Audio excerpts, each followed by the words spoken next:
Hey guys, it's me. Welcome back to Eisenhub, and today we're going to be talking about the Fate series.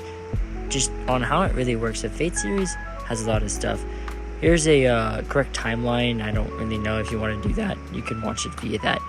But yeah, the Fate series is a really good series. Let's get right into it. Let's begin with Fate Zero. In my opinion, this is personally where you should start if you're going to watch the Fate series. It really tells about the backstory before Unlimited Blade Works or Fate Stay Night 2006.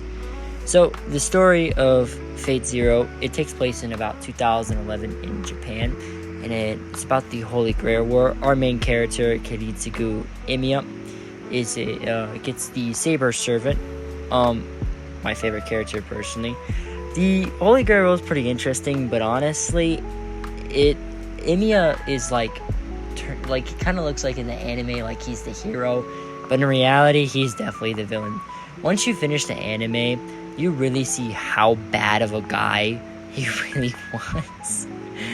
Like, dude, I don't even understand it. Mostly, I mean, yeah, he's got kind of a sad backstory.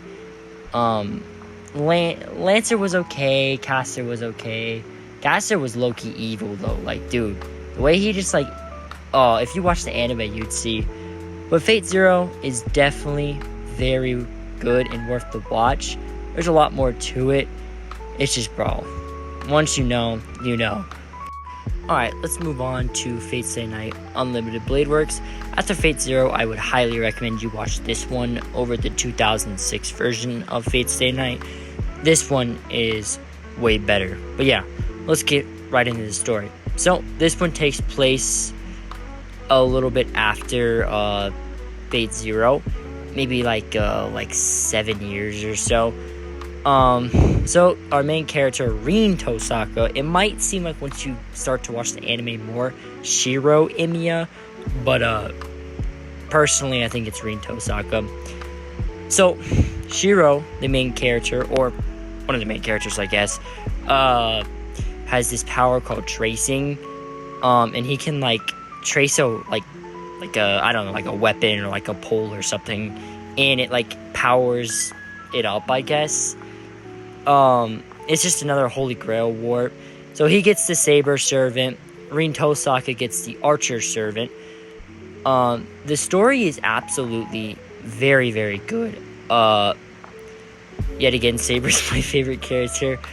The ending was the best. Out of all the different timelines, it had the best ending.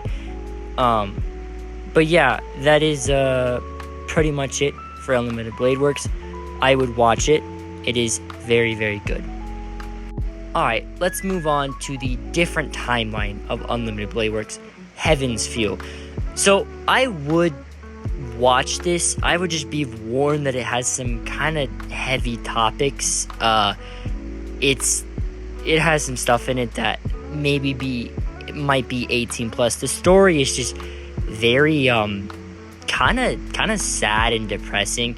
I personally liked Unlimited Blade Works ending more than I liked Heaven's Feel. I don't really want to get into the topics of Heaven's Feel because like there's some like not very family friendly things. The only thing that I really loved about Heaven's Feel was Saber Alter, which if you watch it you'll find out. I had been dying to see it because I saw the Berserker Saber Alter fight. But yeah, that's it. Wanted to note real quick, there are some other little Fate series that you can watch. Fate Apocrypha, or whatever. The main character, I think, is Astolfo. I haven't watched it personally. I would watch it. I think it's really good. So yeah, just had to mention that real quick. Okay, now let's talk about Fate Grand Order. So out of what I've seen, I think that it's actually the beginning of the Fate series timeline. I only watched the movie, so I don't really know much about it. I've heard it's pretty good. There's like a game based off of it and like a movie based off of the game. So I'm not really sure. The first movie was alright, but give it a watch if you want. Alright, let's move on to our last thing that I wanted to talk about is the different series that you can watch that are Fate themed. So I have Fate Extra, Last Encore, I don't know what the middle one says, and Fate Strain's fake. I think the middle one has Reen, and I don't really know much about him, but yeah, if you want to watch him, go ahead. So yeah, that pretty much wraps it up for this video. I would highly recommend you watch the Fate series. A lot of good fights, a lot of good characters and everything like that. It just can kind of get confusing sometimes. But yeah, that's pretty much it for this video. That's me, Eisenhub. See you later.